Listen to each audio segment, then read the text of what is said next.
तो इस वक्त की बड़ी खबर मेरठ से है, जहां नशे के सौदागर पर एक और बड़ा एक्शन हुआ है। तस्लीम की एक और बड़ी कार्रवाई तस्लीम के खिलाफ दरअसल की गई है। 1 करोड़ की संपत्ति कुर्क करने पुलिस पहुंची है। तस्लीम के खिलाफ एक बड़ी कार्रवाई की गई है। मछेरान इलाके में कुर्की की कार्रवाई हुई है। प्लॉट में टीन शेड डालकर फैक्ट्री चलाई जा रही थी और नशे का बहुत बड़ा सिंडिकेट तस्लीम चलाता था। तस्लीम पर 52 मुकदमे अब तक दर्ज किए जा चुके हैं और 4 करोड़ से ज्यादा की संपत्ति कुर्क की गई है। इसी सिलसिले में एक और बड़ी कार्रवाई, नशे का बहुत बड़ा सिंडिकेट चलाने वाले तस्लीम तस्कर पर एक्शन लिया गया है। सीधा रुख करेंगे, संवाददाता अभिषेक शर्मा हमारे साथ लाइव कनेक्ट है। अभिषेक, एक बड़ी कार्रवाई तस्लीम के खिलाफ। जी बिल्कुल, तस्लीम के खिलाफ ये बड़ी कार्रवाई, लेकिन जरा मैं एक तस्वीर साझा कर दूं दर्शकों के साथ। पैन कीजिए और पूरी गली दिखाइए।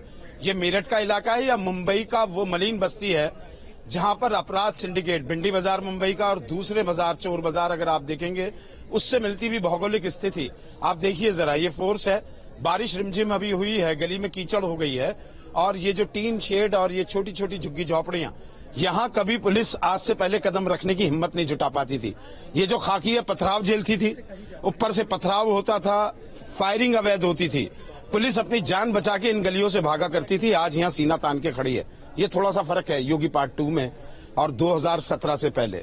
यहाँ तमाम ऐसी नशे के कारोबार होते रहे, शिकायत होती रही, एक गज भी पुलिस अंदर नहीं घुसा करती थी यहाँ, लेकिन बेखौफ खड़े हैं, पब्लिक भी देख रही है। और ये है वो तस्लीम का प्लॉट। ये नीचे झुक गई है, टट्टे लगे हुए हैं, इसमें बांस के टट्टे हैं, झुक गए नीचे, लेकिन जुगाड़ करके बल्लियां लगा के जैक बना दिया इनका। इसको सहारा दिया गया टीन शेड को। यहाँ लेग गार्ड्स और शो पीस जो हैं 2 व्हीलर्स के, वो बन रहे थे। यहाँ पर फैक्ट्री चल रही थी पूरी। अभी इसी इलाके से मैंने 2 हफ्ते पहले भी सीधी तस्वीरें आपको दिखाई थी, जब 3 दुकानें तस्लीम की कुर्क कर ली गई थी। विवेक यादव हैं जो लगातार यशपाल की संपत्ति को, यशपाल तोमर की संपत्ति को कुर्क कर चुके हैं। परसों इन्होंने एक और संपत्ति कुर्क की थी। क्या कुर्क की एक्सपर्ट हो गए हैं विवेक यादव? सीधा सवाल है सर आपसे। जी नहीं, ये जिन्होंने भी अपराध से अर्जित करके जो संपत्तियां बनाई हैं, उन्हें 14 एक गैंगस्टर एक्ट के अंतर्गत जो विधिक रूप से उनको जब्तीकरण की कार्रवाई की जाती है, वही आज भी किया जाए। मेरा सवाल अलग है सर, आपका कौन से बैच के आईपीएस है? मैं 2019 बैच का। 2019, अब 2022 चल रहा है। 3 साल नौकरी ज्वाइन किए हुए हैं विवेक यादव को। कितनी कुर्की अब तक कर चुके हैं आप? देखिए, इस तरह के जो भी बड़े अपराधी रहे हैं, चाहे वो सूतीगंज के अपराधी रहे हों, चाहे वो यशपाल तोमर हो, चाहे इस तरह के जो ड्रग्स माफिया हों, जिन्होंने भी जो अपराध से अर्जित करके संपत्तियां बनाई हैं, उनके ऊपर जो भी सख्त से सख्त एक्शन होता है वो लिया जा रहा है और आगे भी लिया जाएगा। तो आज कितनी कीमत का ये व्यावसायिक प्लॉट है और तस्लीम की अभी तक कितनी संपत्ति आप कुर्क कर चुके हैं? देखिए, पहले भी इसकी 4 करोड़ से ऊपर की संपत्तियां कुर्क की जा चुकी हैं। इसकी अनुमानित व्यवसायिक कीमत करीब 1 करोड़ बताई जा रही है और आगे भी जो अगर इसकी इस तरह से अपराध से अर्जित संपत्तियां जो उसने बनाई हैं वो अगर प्रकाश में आती हैं तो उन पे भी जो सख्त से सख्त विधिक कार्रवाई है वो की जाएगी। देखिए, सबसे बड़ी बात यह है कि मेरठ में अगर किसी पुलिस अफसर की और अंडर ट्रेनिंग और ट्रेनिंग पूरी करने के बाद किसी अफसर की पोस्टिंग होती है तो सीखने के लिए बहुत कुछ है। विवेक चंद यादव इसका उदाहरण है और अंडर ट्रेनिंग सीओ भी यहाँ खड़ी हैं, देख रही हैं कि कुर्की कैसे होती है। कोई अफसर अपनी लाइफ में 2-3 कुर्की ही कर पाते हैं। यहाँ तो इन्हें थोक में कुर्की मिल गई है। लेकिन जरा फिर मैं दिखा दूं ये हाल। कंजेस्टेड लेन्स हैं, ये कंजेस्टेड लेन्स हैं। यहाँ कदम रखना, सांस लेना भी दूभर है और ऐसे इलाकों में 2 नंबर के काम बखूबी चला करते थे और यहीं से तस्लीम जो है नशे का पूरा सिंडिकेट चलाता था। अभी अकबर बंजारा की कई संपत्तियां मेरठ पुलिस ने कुर्क की ढाई हैं। अकबर बंजारा के भाइयों की और संपत्तियां हैं जिन्हें ढहाना है। अभी सोतीगंज के कटर्स की परसों एक संपत्ति कुर्क हुई थी। लगातार ये कार्रवाई मेरठ पुलिस कर रही है और लगता है कि अगर पूरे प्रदेश का लेखा जोखा निकाला जाए कि कितनी कुर्की, कितने माफियाओं के खिलाफ कार्रवाई हुई है, तो मेरठ पुलिस का जो आंकड़ा है वो सबसे ज्यादा ऊपर रहने वाला है। अभी तस्लीम की वाइफ, उसके बेटे और उसके जो रिश्तेदार हैं उनकी भी संपत्ति खंगाली जा रही है। अब सील की कार्रवाई होगी। ये लोहे का दरवाजा जो है बंद किया जा रहा है। ये फैक्ट्री पर ताला जड़ेगा। ताला जड़ने के साथ साथ ये जो डिब्बा आप देख रहे हैं दरोगा जी के हाथ में, इसमें सील है। इसे सील कर दिया जाएगा, कपड़ा लपेटा जाएगा, एक मोहर उस पर लगा दी जाएगी और ऊपर जो ये बैनर लगा है सार्वजनिक सूचना का, ये एक बैनर बैनर ही नहीं है बल्कि एक संदेश है उन माफियाओं के खिलाफ जो ये दर्शाता है कि अगर गलत काम करोगे कार्रवाई होगी और आपका ढिंडोरा पीटकर आपकी संपत्ति को कुर्क कर लिया जाएगा।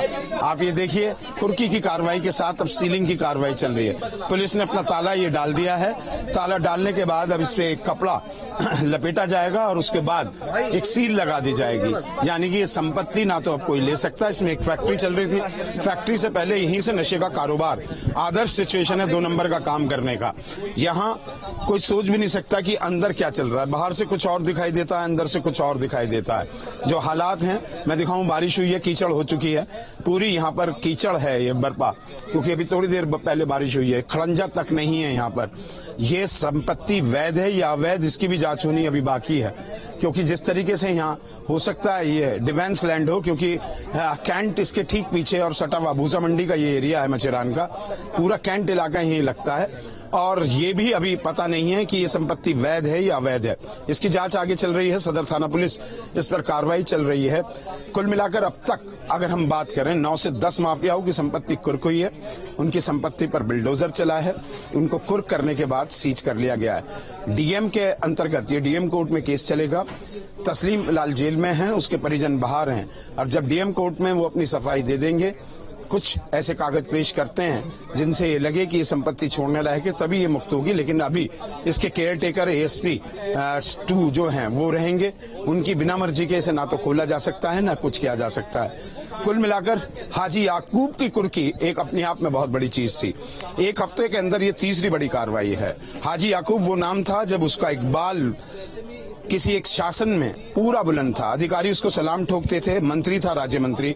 हाजी याकूब पूरी खाकी उसको सलाम ठोका करती थी, गारद मिली हुई थी। लेकिन वक्त बदला है, हाजी याकूब कार्रवाई के शिकंजे में आए और पूरा घर घर उनकी फैक्ट्री, कम से कम 100 करोड़ का हाजी याकूब के खिलाफ कार्रवाई हुई, अकबर बंजारा के खिलाफ कार्रवाई हुई, गद्दू के खिलाफ अजरुद्दीन और अर्जू परसों उसकी संपत्ति कुर्क हुई है। इसके अलावा हाजी गल्ला की संपत्ति कुर्क हुई है।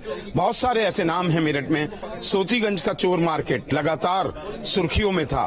पूरे हिंदुस्तान से चोरी की गाड़ियां काट के यहाँ सोतीगंज में बेची जाती थी। अब सोतीगंज की तस्वीर बिल्कुल बदल चुकी है। ये मेरठ में आप देखिए, ये लोग तमाशा देख रहे हैं ऊपर मकानों की छत पर। ये जो तमाशा आप देख रहे हैं, लोग ये मैसेज देने के लिए भी है कि देख लीजिए, गलत काम आप करेंगे योगी राज 2 में भी तो उनकी संपत्ति ऐसे ही कुर्क होगी। और देखिए दीवान जी, जरा आप थोड़ा सा साइड में आ जाओ, तस्वीरों में आड़े आ रहे हो आप। और ये देखिए सील लगा दी गई है। ये मोहर लगा के सीलिंग की कार्रवाई पूरी हो गई है, कुर्की पूरी हो गई, ये सील लगा दी गई है और ये संपत्ति अब सरकार के अधीन हो गई है। कुल मिलाकर आध घंटे के अंदर ये कार्रवाई पूरी हो रही है। अगर लेकिन 2017 से पहले की मैं बात करूं तो यहाँ पुलिस का घुसना भर दूबर था, हिम्मत नहीं जुटा सकती थी पुलिस यहाँ आने की। अब चंद देखिए कितनी फोर्स है, बहुत ज्यादा फोर्स नहीं है, ये आराम से आइए कुर्की करके जा रही है। ये होता है इकबाल बुलंद। अगर पुलिस का इकबाल बुलंद है तो एक सिपाही भी बहुत बड़ा काम कर सकता है और एक एसएसपी भी कुछ नहीं कर सकता चाहने के बाद। तो ये फर्क है कानून व्यवस्था की स्थिति में। पिछले 25 सालों से मेरठ में रिपोर्टिंग करते हुए मैंने ऐसे कई पथराव यहां से देखे हैं, ऐसी कई घटना यहां से देखी हैं जब पुलिस यहां से आधा किलोमीटर से दूर खड़ा हुआ करती थी, शील्ड लेकर खड़ी हुआ करती थी और आगे बढ़ने की उसकी हिम्मत नहीं हुआ करती थी। लेकिन अब बेरोक टोक यहां आ जाते हैं। एसपी सिटी मौके पे नहीं है, आला अधिकारी यहाँ मौके पे नहीं है, 2 थानों की फोर्स से यहाँ पे काम हो रहा है। ये तमाम पुलिस कर्मचारी जो पुराने हैं वो इस बात को समझते भी हैं और जानते भी हैं। अगर खाकी का इकबाल बुलंद रहेगा तभी कानून व्यवस्था का राज भी स्थापित रहेगा। अगर ये बैकवर्ड पे खाकी आ जाएगी तो ना तो ये अपराधियों को पकड़ पाएंगे। कितना बड़ा नाम था, कई स्टेट तक, 3-3 राज्यों तक इसका नेक्सस फैला हुआ था और इस पर लगातार किस तरह से कार्रवाई की जा रही, शिकंजा कैसे कसा जा रहा है।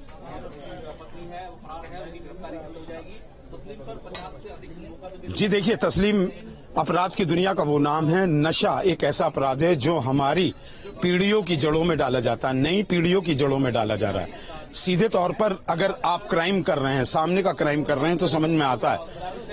लेकिन जो नशे का कारोबार है वो एक ऐसा धीमा जहर है जो हमारी नस्लों में खोला जा रहा है। नशे में पड़ने के बाद कितना भी टैलेंटेड युवा हो वो खत्म हो सकता है, वो फिर वापस नहीं आ सकता। नशा कोई धर्म नहीं देखता, जात नहीं देखता, पात नहीं देखता। जिसको इसकी लत लगी उसने खत्म कर दिया।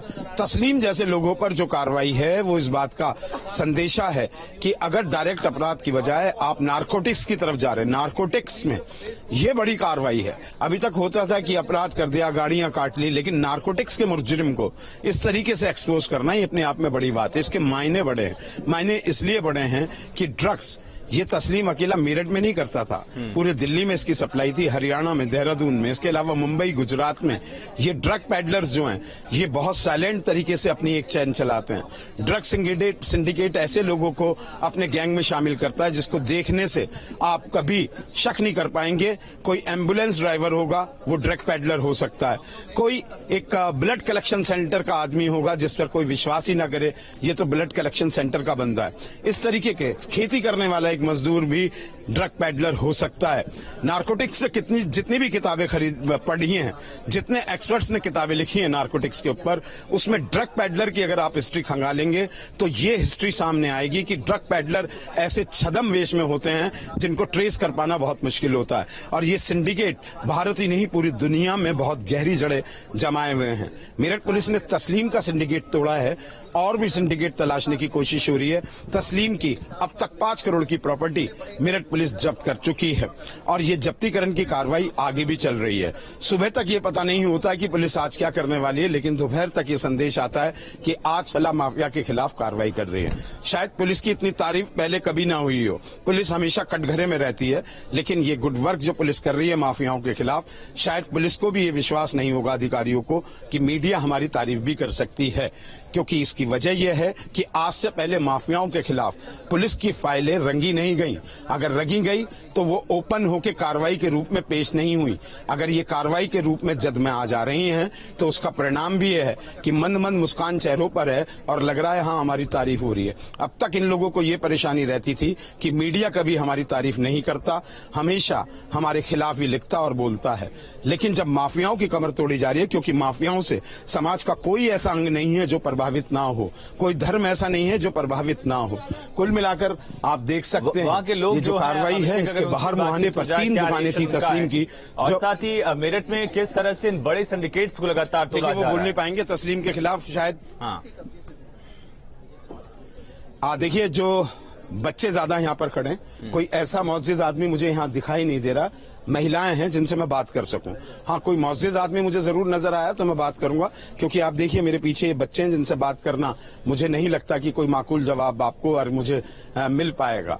जहां पे भी मुअज़्ज़िज़ आदमी मुझे मिले तो जरूर मैं पूछूंगा कि तस्लीम के साथ हैं या खिलाफ खड़े हैं। तो ऐसा कोई व्यक्ति मुझे यहाँ पर फिलहाल दिखाई नहीं दे रहा, क्योंकि पुलिस के साथ यहाँ मीडिया कर्मी हैं और ऐसा कोई मुअज़्ज़िज़ आदमी यहाँ उसकी पैरोकारी में आया भी नहीं। अपने आप में संदेश है, गलत करोगे तो कोई साथ भी नहीं खड़ा होगा। बिल्कुल एक बड़ा संदेश और ये बड़ी कार्रवाई। तमाम जानकारी के लिए अभिषेक आपका बहुत शुक्रिया। तो नशा तस्कर तस्लीम के खिलाफ ये बड़ी कार्रवाई है। उसकी एक फैक्ट्री थी, अवैध तरीके से उसे कुर्क किया गया है।